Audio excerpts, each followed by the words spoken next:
મિત્રો, આજે આપણે આ વિડીયોના માધ્યમથી તલાટીની પરીક્ષાની વાત કરીશું, એ પરીક્ષાની કે જે ગયા રવિવારે પૂરી થઈ ગઈ છે।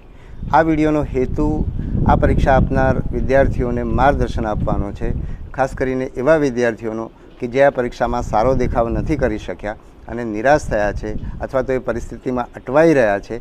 એ વિદ્યાર્થીઓ આ પરિસ્થિતિમાંથી, આ નિરાશામાંથી બહાર નીકળે અને પોતાના જીવનના ભવિષ્યનું સર્જન કરે, એ આ વિડીયોનો હેતુ છે।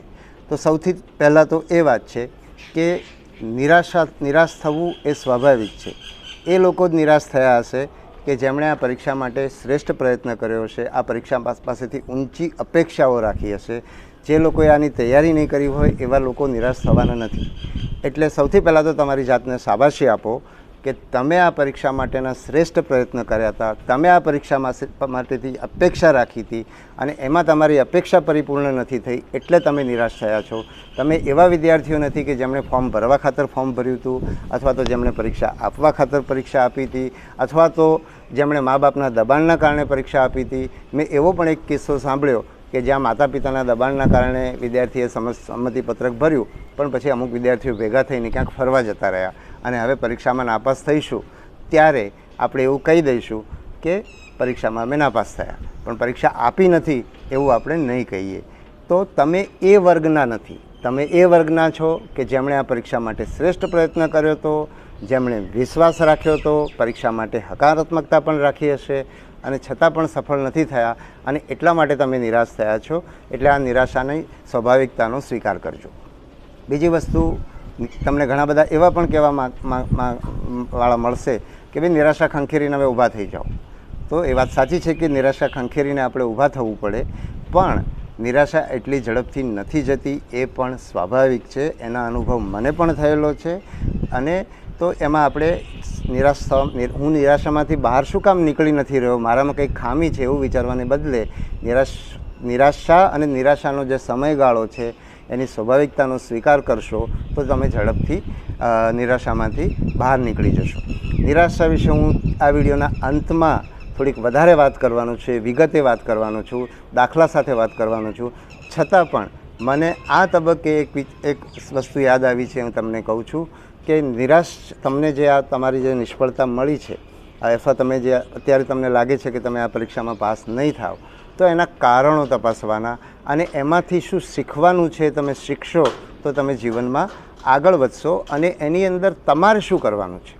બીજાની જવાબદારી તમે માનશો કે પરીક્ષા આવી હતી કે પેપર આવ્યું હતું કે વર્ગમાં આમ થયું, એ જો બીજાના દોષો જોવા માંડશો અથવા જોવામાં લાગ્યા રહેશો, બીજાના દોષો હશે અને એ તમને દેખાતા હોય એવું પણ બને, પણ કોઈને કોઈ તબક્કે તમારે બીજાના દોષો મૂકી અને તમે શું કરી શકો, તમારે આ પરીક્ષામાંથી શું શીખવાનું છે એના ઉપર તમે ધ્યાન આપશો, તમે તમારી પરીક્ષા માટે જવાબદારી લેશો, તમે તમારા જીવન માટે જવાબદારી લેશો, તો તમે જીવનનું કોઈ પણ ક્ષેત્ર હશે એમાં સફળ થશો।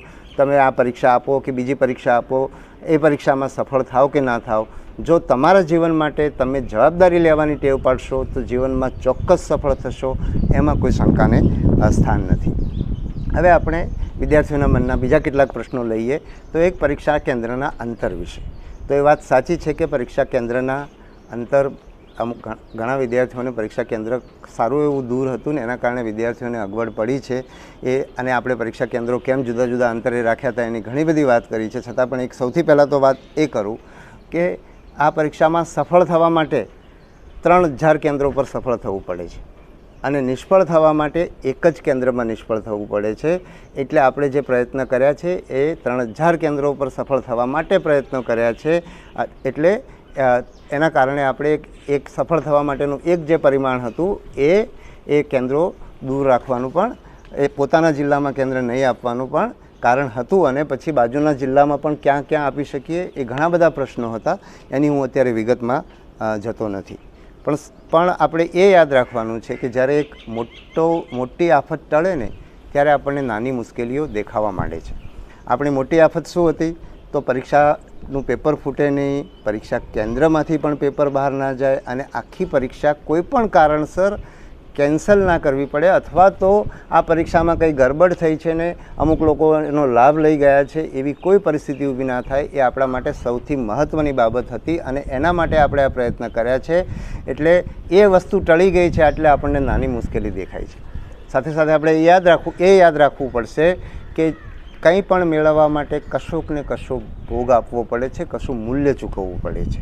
અને આપણે આજે બંને પરીક્ષાઓ આટલા ટૂંકા ગાળામાં સફળતાપૂર્વક લઈ શક્યા છીએ, એમાં ઘણા બધા લોકોએ ભોગ આપ્યો છે, પણ એમાં વિદ્યાર્થી તરીકે તમે પણ એમાં ભોગ આપ્યો છે.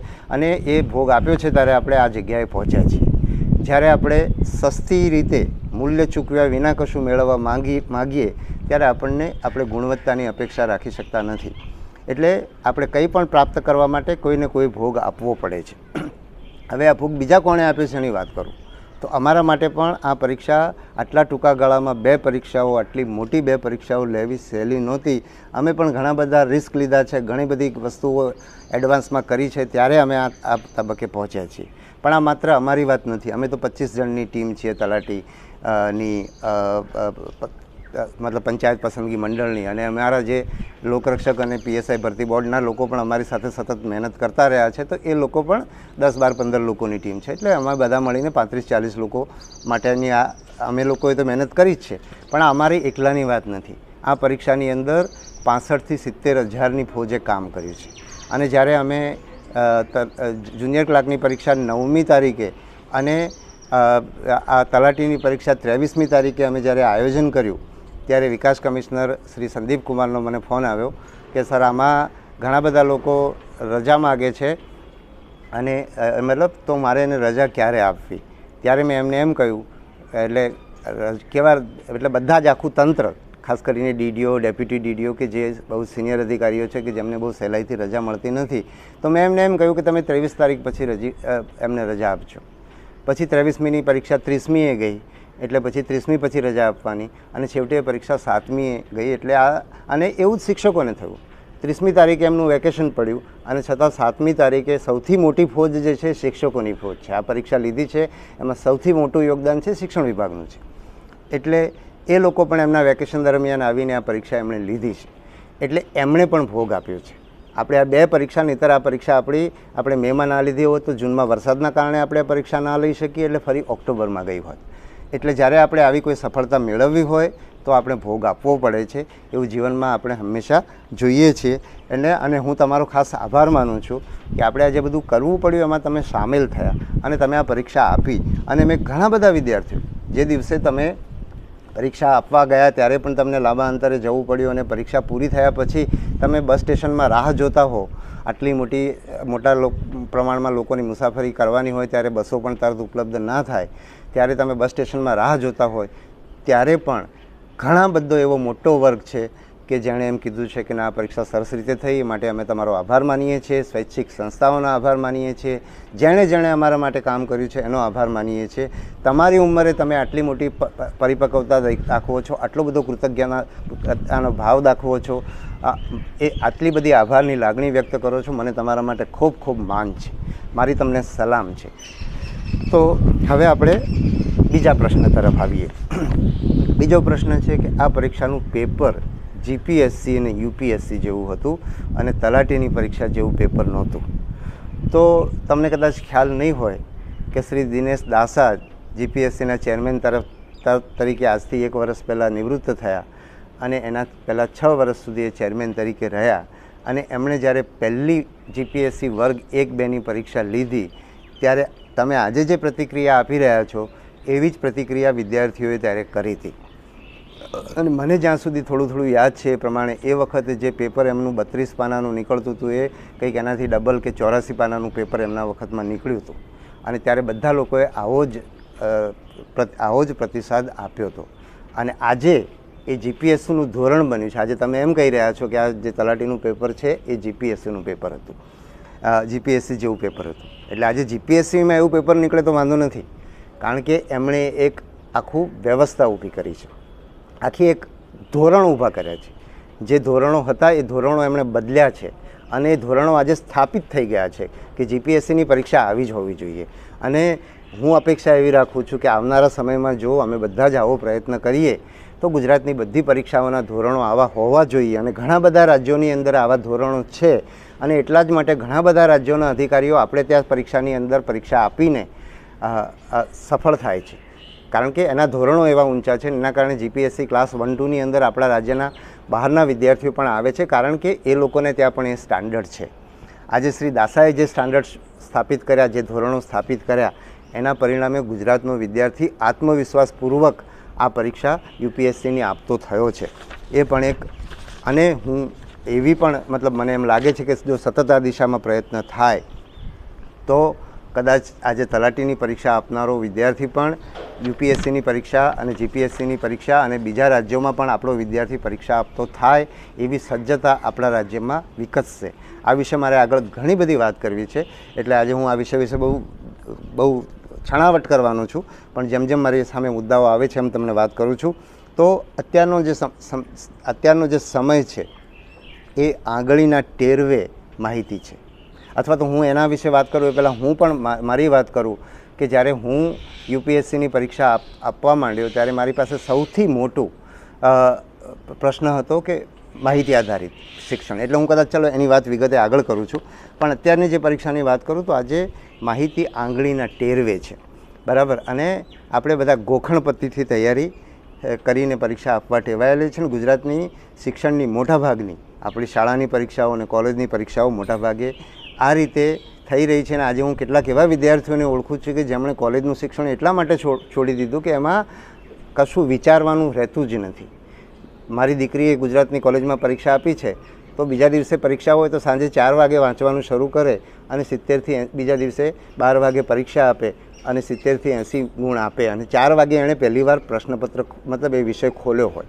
એટલે આપણે ત્યાં શિક્ષણની વ્યવસ્થા આ રીતે થઈ ગઈ છે કે મેં પણ LLBની પરીક્ષાઓ એક દિવસની તૈયારીમાં આપી છે.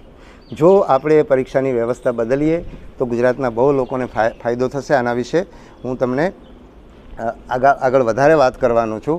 પણ આપણે આ પરીક્ષા એટલે હવે પરીક્ષા માહિતી આધારિત હોવી જોઈએ કે સમજી વિચારીને તર્ક આધારિત હોવી જોઈએ. એટલે આપણે તલાટીની અને તલાટી જે છે એ માત્ર કેટલીક વસ્તુઓ ગોખીને પરીક્ષા આપે ને ગોખીને ગામમાં બધા નિયમો એને આવડતા હોય અને નિયમો મુજબ ચાલે અને એટલું જ કામ કરે કે એ આપણો ભારતનો ઇતિહાસ જાણતો હોય, ભારતની રાજ્ય વ્યવસ્થા જાણતા હોય, દુનિયાના બીજા દેશોમાં શું ચાલી રહ્યું છે એના વિશે જાણતા હોય, આપણી સંસ્કૃતિ જાણતા હોય, આપણી ભૂગોળ જાણતા હોય, આપણે ત્યાં પર્યાવરણ આવું કેમ છે, અથવા આપણે ત્યાં હવામાન આ રીતે કેમ છે, કે આપણો વરસાદ આ રીતે મોડો કેમ થયો કે વહેલો કેમ થયો, આ બધા વિશે જો જાણતો હોય એવો તલાટી જ્યારે ગામમાં કામ કરતો હશે ત્યારે ગામના લોકોને એક ઉપયોગી થશે, ગામના લોકોને એક નવો રસ્તો આપશે. એ તલાટી છે, એ તલાટી એક નવી પહેલ કરશે.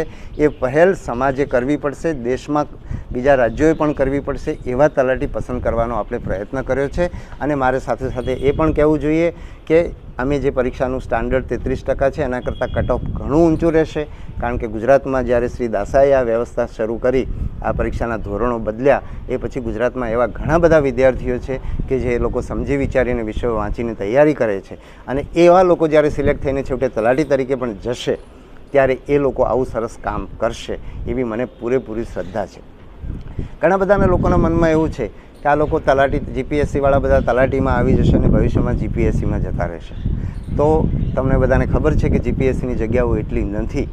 એટલે એ લોકો ઘણા એવા પણ રહેશે કે જે તલાટી તરીકે ભવિષ્યમાં કામ કરશે, ભવિષ્યમાં ખાતાકીય તપાસમાં આગળ વધશે, ભવિષ્યમાં સારું કામ કરીને ડિપાર્ટમેન્ટમાં પ્રમોશન લઈને આગળ વધશે અને કદાચ એ લોકો જીપીએસસીમાં જાય એવું પણ બની શકે. પણ એટલી બધી આખી સંખ્યા જીપીએસસીની અંદર જઈ શકે નહીં.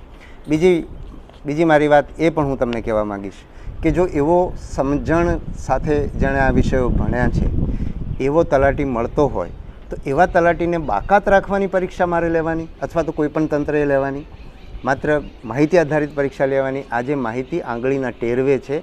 જ્યારે પણ માહિતી જોઈએ ત્યારે આપણે મોબાઈલમાં ગૂગલ સર્ચ કરીએ એટલે આપણને માહિતી મળી જાય છે. એટલે અમે આજે પ્રયત્ન કર્યો છે, આ વિચારે કર્યો છે. અને હું તમને પણ વિનંતી કરીશ કે આવા વધુને વધુ પ્રયત્ન થાય એવી માગણી કરો, જેથી કરીને ગુજરાતની આખી શિક્ષણ વ્યવસ્થા બદલાય એવી તમે માગણી કરો. સાથે સાથે જે લોકો નિરાશ થયા છે અથવા તો આ પરીક્ષામાં પોતાની અપેક્ષા મુજબ પરિણામ નથી લાવી શક્યા, એમના માટે હું પૂછું કે તમારી જાતને તમે પૂછો કે તમે જાતે તૈયારી કરી છે. કેટલાક લોકોનું એવું કહેવું છે કે આમાં તો જે વિદ્યાર્થીઓને શહેરમાં કોચિંગ ક્લાસમાં તૈયારી કરી શકે એટલા જ લોકો પાસ થયા છે. તો મારે તમને એ કહેવાનું છે કે જે લોકો કોચિંગ ક્લાસની તૈયારી કરી છે એ લોકો પાસ થવાના છે કે જે લોકો જાતે સમજી વિચારીને પાઠ્યપુસ્તકો વાંચ્યા છે, GCRTના અને NCERTના પાઠ્યપુસ્તકો વાંચ્યા છે એ પાસ થવાના છે. તમે તમારી જાતને પૂછો. તમે આ પરીક્ષામાં તમને તકલીફ પડી એનું કારણ એ તો નથી, તમે મને ખબર નથી, હું કોઈ એવો આક્ષેપ કરું છું કે આરોપ કરું છું એવું નહીં. ખાલી તમે તમારી જાતને તપાસો કે તમને જે કોચિંગ ક્લાસમાં શીખ્યું હતું એવી વસ્તુ શીખવવાની જરૂર હતી કે તમને આ પેપરમાં પૂછાયું છે એવું શીખવવાની જરૂર હતી, અથવા તમારે એ શીખવાથી તમે જીવનમાં ઉપયોગી થશો કે તમે માહિતી શીખશો એના કારણે જીવનમાં તમે સફળ થશો. એના વિશે તમારી જાતને પ્રશ્ન પૂછો. સાથે સાથે હું એ પણ કહીશ કે આ બધી પરીક્ષાઓમાં બહુ જ મોટી સંખ્યામાં ઉમેદવારો હોય છે અને બહુ ઓછી જગ્યાઓ હોય છે. એટલે ઘણા એવા પણ વિદ્યાર્થીઓ હશે કે જેમણે ગંભીરતાથી પ્રયત્નો કર્યા હશે, સારી તૈયારી કરી હશે, ઇવન જે પ્રકારનું પ્રશ્નપત્ર હતું એ પ્રકારની તૈયારી કરી હશે, તો પણ એ લોકો સફળ નહીં થયા હોય અથવા તો એ લોકોને જોઈએ એવો દેખાવ કર્યો નથી. તો ઘણીવાર આ પરીક્ષાઓની અંદર નસીબ પણ કામ કરતું હોય છે. એને ભવિષ્યની પરીક્ષાઓમાં તમે ચોક્કસ સફળ થશો અને કદાચ ભવિષ્યના પરીક્ષાની અંદર પણ નસીબ તમારી આડે આવી શકે. બરાબર છે. તમે જે તૈયારી કરી હોય એ પ્રકારના પ્રશ્નો ના પૂછાય અને તમે આ પરીક્ષામાં ભવિષ્યની પરીક્ષામાં પણ સફળ ના થાઓ. પણ એટલું ચોક્કસ કહીશ કે જો તમે સમજ આધારિત જ્ઞાન પ્રાપ્ત કર્યું હશે તો તમે જીવનના જે પણ ક્ષેત્રમાં કામ કરતા હશો, બલકે તમે આ પરીક્ષાથી તલાટી બનીને જે કરવાના હતા એનાથી વધારે સારું અને મોટું કામ તમે સમાજની વચ્ચે કરી શકતા હશો. અને તમે આ સ્પર્ધાત્મક કદાચ આ પરીક્ષા કે ભવિષ્યમાં આવનારી બીજી પરીક્ષાઓમાં પાસ થાવ કે ના થાવ, પણ તમે જીવનની પરીક્ષામાં ચોક્કસ પાસ થશો, એમાં મને કોઈ શંકા જણાતી નથી. હવે આજે થોડીક મારે ગુજરાતની શિક્ષણ વ્યવસ્થાની પણ વાત કરવી છે. જે શિક્ષણ વ્યવસ્થામાં હું ભણ્યો છું, જે શિક્ષણ વ્યવસ્થામાં મારા પિતા મારા દાદા પણ ભણ્યા હશે અને જે શિક્ષણ વ્યવસ્થાથી તમે પણ ભણ્યા છો. તો આપણી શિક્ષણ વ્યવસ્થાની એક સૌથી મોટી મર્યાદા એ છે કે માહિતી આધારિત શિક્ષણ. એટલે ઘણા બધા આપણા પાઠ્યપુસ્તકો તો પાવર પોઈન્ટ પ્રેઝન્ટેશન જેવા છે જેમાં માત્ર મુદ્દાઓ લખ્યા હોય અને આપણી પરીક્ષાઓ પણ એ જ રીતે થાય છે. એટલે મને જ્યારે મેં UPSC આપી ત્યારે સૌથી પહેલાં મને જે તકલીફ પડી ને એ આ શિક્ષણ વ્યવસ્થાની તકલીફ પડી. એટલે હું એ વખતે એવું કહેતો કે યુનિવર્સિટી શિક્ષણ વ્યવસ્થામાંથી બહાર નીકળીને UPSC શિક્ષણ વ્યવસ્થા, ત્યારે મારી એટલી મોટી સમજ નહોતી. ત્યારે તો હું એવું જ સમજતો હતો કે આ યુનિવર્સિટીની માહિતી આધારિત શિક્ષણ વ્યવસ્થા હોય છે અને UPSCની સમજ આધારિત શિક્ષણ વ્યવસ્થા હોય છે. પણ પછી જેમ જેમ હું બહાર ગયો અને બધું જોતો થયો ત્યારે મને ખબર પડી કે આજે હું યુનિવર્સિટીની શિક્ષણ વ્યવસ્થા કહું છું એ ગુજરાતની શિક્ષણ વ્યવસ્થા છે. આજે ઘણા બધા રાજ્યો એવા છે અને ઘણા બધા દેશો એવા છે કે જ્યાં સમજ આધારિત શિક્ષણ થતું હોય છે. બરાબર. એટલે આપણે ગુજરાતની શિક્ષણ વ્યવસ્થા અને મને UPSCની સાથે સાથે હું એ પણ વાત કરું કે મારા IPSના તાલીમ દરમિયાન અમારા વર્ગની અંદર કોઈક વક્તા કંઈક મુદ્દો મૂકે ને એટલે મારા મિત્રો આમ સવારે આઉટડોર તાલીમમાંથી ઊંઘતા હોય ને એમાંથી આમ ફટ દઈને જાગીને એની સામે એક તર્ક રજૂ કરે અથવા એના પક્ષમાં એક તર્ક રજૂ કરે. અને ત્યારે મને એવું થતું કે મને કેમ આ આવડતું નથી, મને કેમ આવો વિચાર નથી આવતો, આ લોકોને કેમ આવા બધા ભાતભાતના વિચારો આવે છે. તો પછી મને ખબર પડી કે આ હું તો કાયમ માટે હું તો પરીક્ષા જીતનારો હતો. એટલે આગલા દિવસે પેલી 21 અપેક્ષિત વાંચું કે 5મા 6ઠા 7મામાં એક ચાર્ટ આવતો એ વાંચું ને બીજા દિવસે લખી મારું. મારી યાદશક્તિ જોરદાર, એટલે લખી મારું એટલે કાયમ માટે ટોપર જ હોઉં. અમારી કોલેજની એન્જિનિયરિંગમાં પણ એવું જ હતું.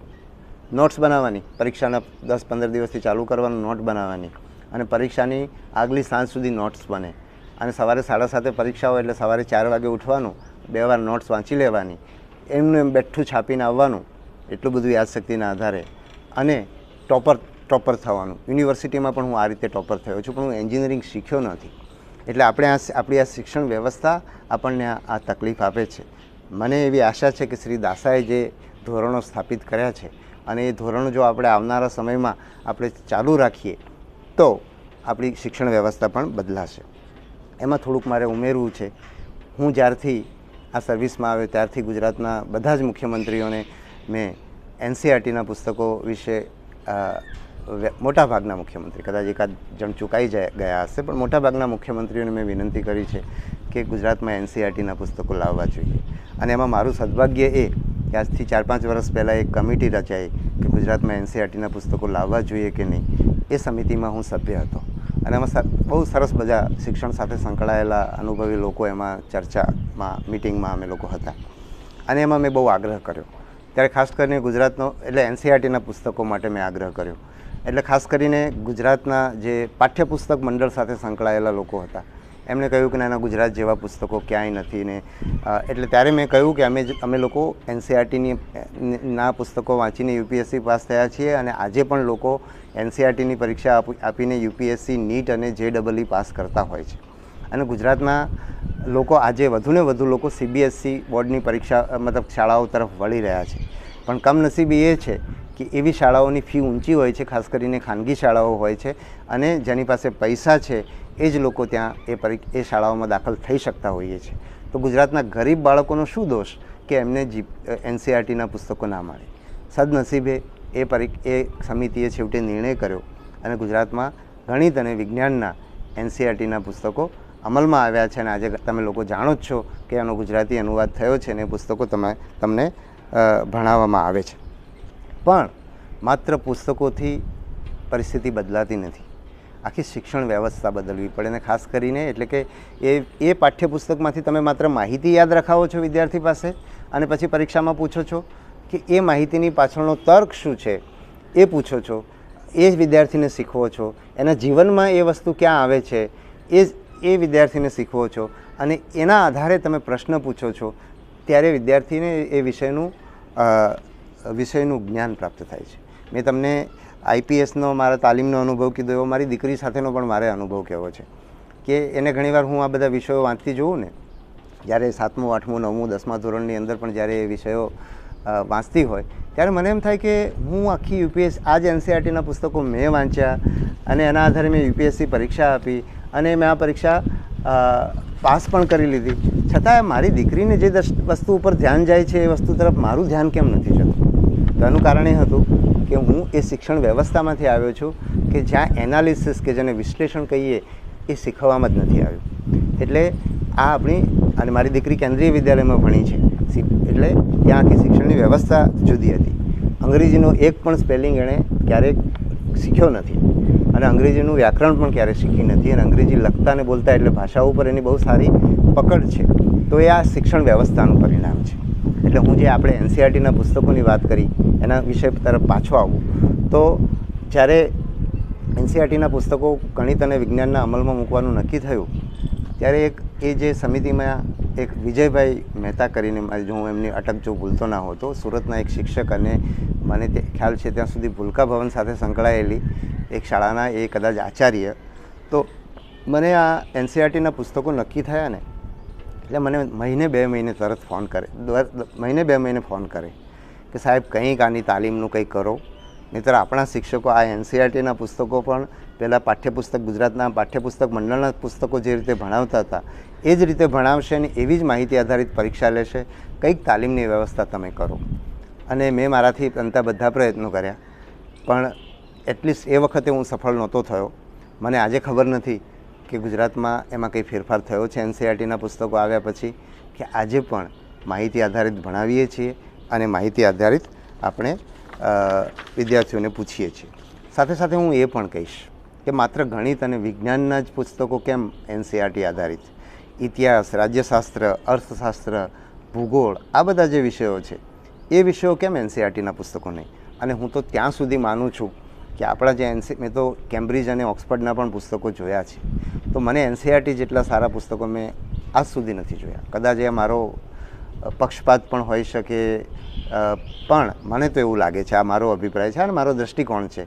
એ દૃષ્ટિકોણ સાચો છે એવું હું આગ્રહ નથી કરતો, પણ હું આ એનસીઈઆરટીના પુસ્તકો ઇતિહાસ, રાજ્યશાસ્ત્ર, અર્થશાસ્ત્ર, ભૂગોળ એટલે કે એવા વિષયોમાં પણ એનસીઈઆરટીની વાત હું શું કામ કરું છું?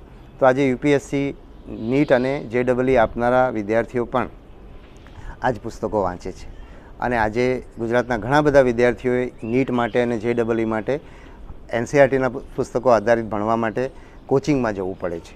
અને એક સામાન્ય ગરીબ વિદ્યાર્થીને એ કોચિંગમાં જવા માટેની એની પાસે પૈસા નથી હોતા.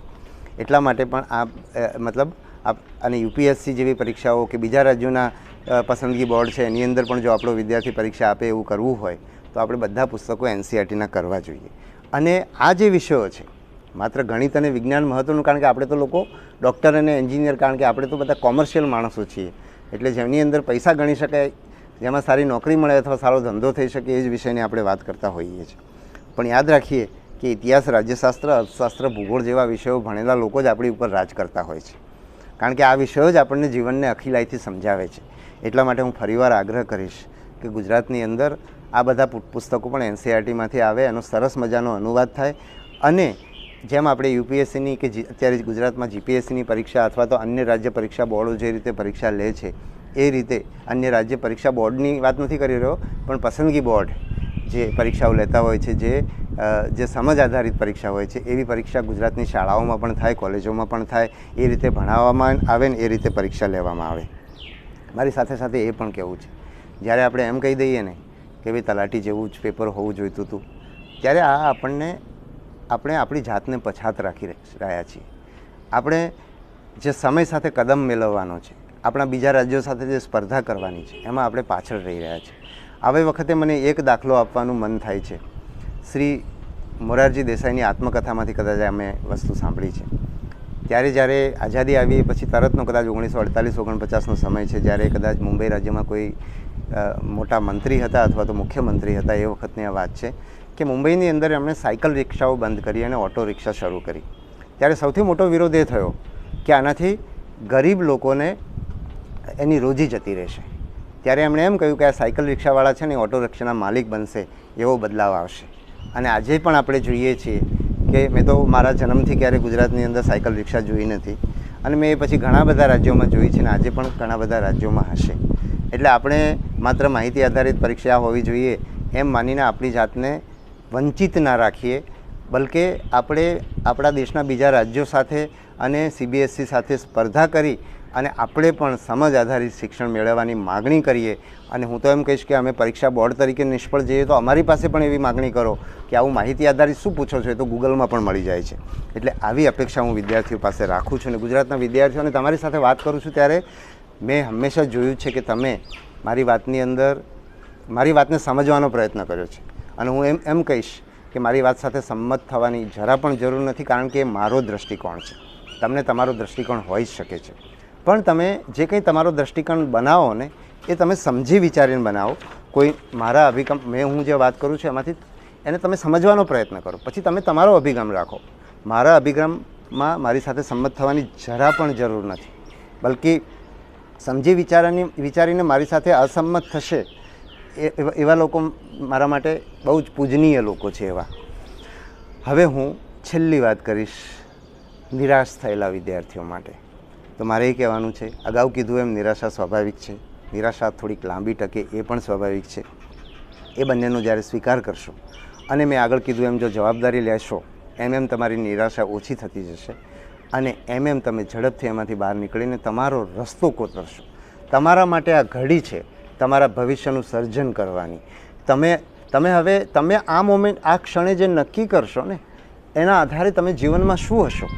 તમે જીવનમાં તલાટી હશો કે ડેપ્યુટી કલેક્ટર હશો કે આઈએએસ અધિકારી હશો કે આઈપીએસ અધિકારી હશો કે તમે ગુજરાતમાં તમે પંચાયતના પ્રમુખ હશો કે તમે પંચાયત મંત્રી હશો કે મુખ્યમંત્રી હશો કે વડાપ્રધાન હશો કે કોઈ સાધુ હશો કે સંત હશો કે કોઈ મોટા સારા વક્તા હશો કે મોટું સમાજ કાર્ય કરનારા લોકો હશો.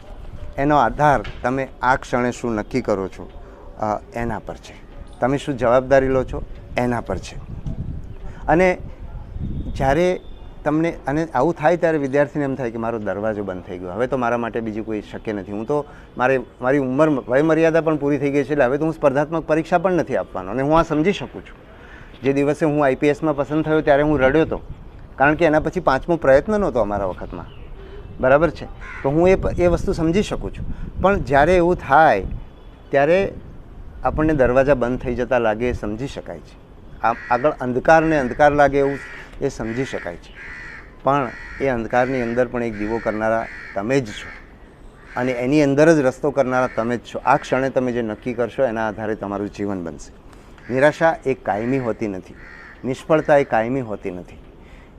આપણો એક પ્રયત્ન નિષ્ફળ ગયો છે, આપણે નિષ્ફળ નથી ગયા, આપણે વ્યક્તિ તરીકે નિષ્ફળ નથી ગયા. આપણા પ્રયત્નો ઓછા પડ્યા છે, અધૂરા પડ્યા છે, અથવા તો મેચ નથી થયા, પણ આપણે એમાં કાયમી નિષ્ફળતા નથી થયા, આપણે એમાં ચોક્કસ સફળ થઈએ. તો એનો હું મારો જ દાખલો આપીશ. મેં કહ્યું એમ મારે ડૉક્ટર થવું હતું અને મને માર્ક્સ ઓછા પડ્યા એટલે હું એન્જિનિયર થયો અને હું ખૂબ નિરાશ થયેલો. મને યાદ છે કે લગભગ હું માનું છું કે હું બીજા સેમેસ્ટરમાં પ્રવેશ કરતો થયો ત્યાં સુધી હું નિરાશામાં હતો અને મારા પહેલા સેમેસ્ટરમાં 3 એટીકેટી આવી. એનું કારણ પણ કદાચ કંઈક અંશે એ પણ હશે. એટલે હું ઘણો નિરાશ રહ્યો અને મને ક્યારેય એન્જિનિયરિંગ નથી ગમ્યું. એ હું આજે પણ એનો સ્વીકાર કરું છું. આજે હું જે પોલીસ હાઉસિંગમાં કામ કરું છું ને એમાં મને બહુ જ ગમે છે. એનું કારણ મારું એન્જિનિયરિંગ કરતાં વધારે હું એમાં જે સુધારા કરી રહ્યો છું વહીવટી અધિકારી તરીકે એ છે. પણ હું એટલે ટૂંકમાં એન્જિનિયરિંગની મારી નિરાશા, આજે હું એન્જિનિયર હોત તો કદાચ એક પ્રોજેક્ટ સંભાળતો હોત કે કદાચ મોટો પ્રોજેક્ટ સંભાળતો હોત, હું કદાચ રાજ્યનો સેક્રેટરી તો થયો ના હોત એટલે આખા રાજ્યની જવાબદારી ના સંભાળતો હોત.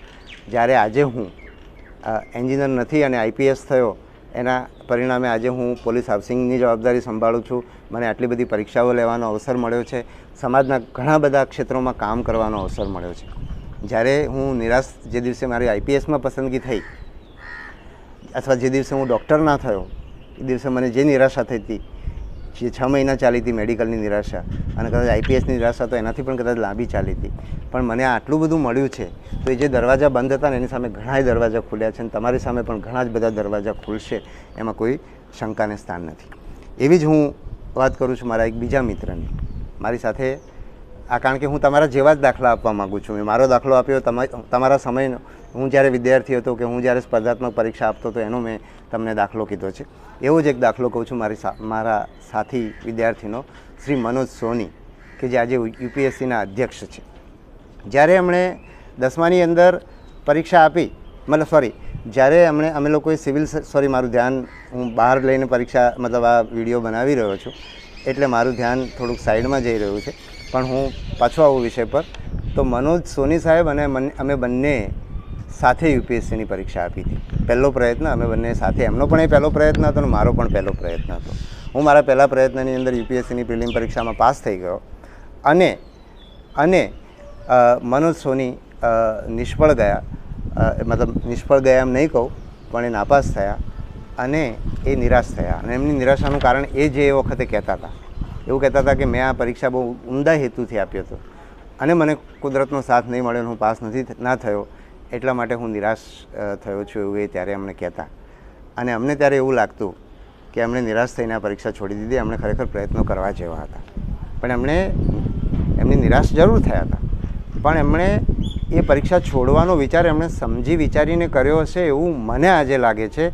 કારણ મારી એમને એ વિશે ક્યારેય એમની સાથે વાત નથી થઈ, પણ મને એવું લાગે છે કે એમણે સમજી વિચારીને એ નિર્ણય કર્યો હશે. કારણ કે હું ત્યારે એમએ પોલિટિકલ સાયન્સ કરતા હતા અને અમે એમને જોઈને અંજાતા, એટલું સરસ અંગ્રેજી બોલતા ને એ વિષયોની એમની જે સમજ હતી, એટલે કદાચ એમણે એકેડેમિક્સનું ક્ષેત્ર સ્વીકાર્યું, બહુ સારા પ્રોફેસર થયા અને ગુજરાતની 2 યુનિવર્સિટીમાં કદાચ 3 કે 4 ટર્મ સુધી એમણે